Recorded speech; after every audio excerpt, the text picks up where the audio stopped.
Mesdames et messieurs, aujourd'hui, on plonge dans la vie fascinante d'un homme qui incarne l'excès, la chute et la résilience. Jordan Belfort, alias le loup de Wall Street, est bien plus qu'un courtier. C'est un personnage devenu mythique, à la fois scandaleux et captivant. Préparez-vous, l'histoire de Belfort, c'est un ascenseur émotionnel entre fortune folle, drogue, procès, prison et renaissance. 1. Origine et début prometteur. Jordan Russ Belfort naît en 1962 dans le Bronx, dans une famille modeste de comptables à New York.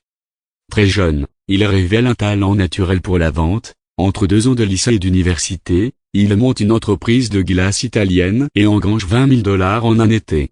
Diplômé en biologie de l'American University, il envisage une carrière de dentiste. Jusqu'à ce que le doyen lui déclare que la dentisterie n'est plus un chemin vers la fortune. Déstabilisé, Belfort quitte et se tourne vers la finance. 2.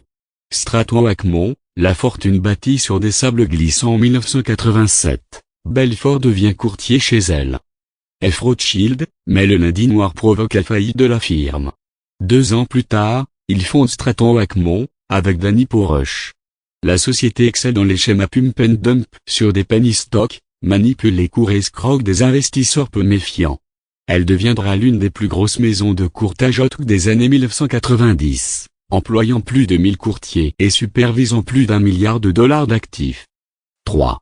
Décadence et chute. Belfort mène une vie de délire, yacht, fêtes, voitures de luxe, toxicomanie. Il mélange excès et frénésie, entraînant son entourage dans une spirale destructrice.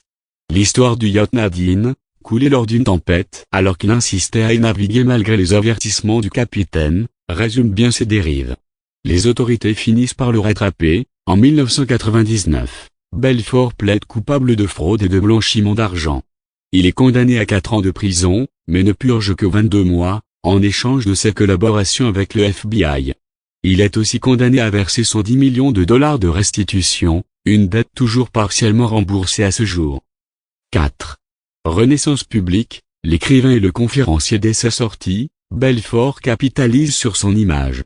Il écrit The Wolf of Wall Street et Catching the Wolf of Wall Street, retraçant sa vie démesurée et sa chute vertigineuse.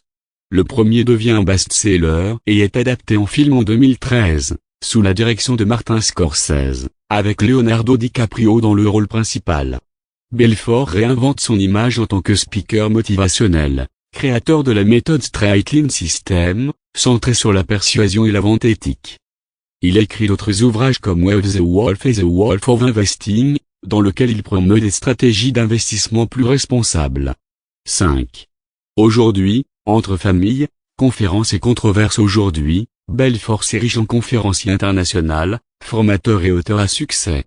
Il poursuit sa carrière entre écriture, intervention publique, formation en vente et investissement, y compris dans les crypto-monnaies. Sur le plan personnel, il s'est remarié en 2021 avec l'actrice Christina Overnisi, et est devenu grand-père en 2023. Entre-temps, il a continué à cultiver son image luxueuse via les réseaux, suscitant fascination et critique pour son passé et son style de vie flamboyant. Conclusion. Jordan Belfort, c'est le récit d'un homme écorché par Wall Street avant de renaître sous les projecteurs. Il est le symbole des excès des années 1990, mais aussi d'une possible rédemption.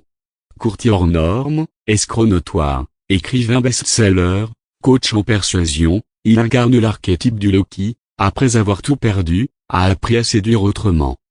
Son parcours nous interpelle. Jusqu'où peut-on aller dans la quête aveugle de la réussite? Et surtout, peut-on revenir de l'abîme, réinventer mais toujours seul face à son histoire?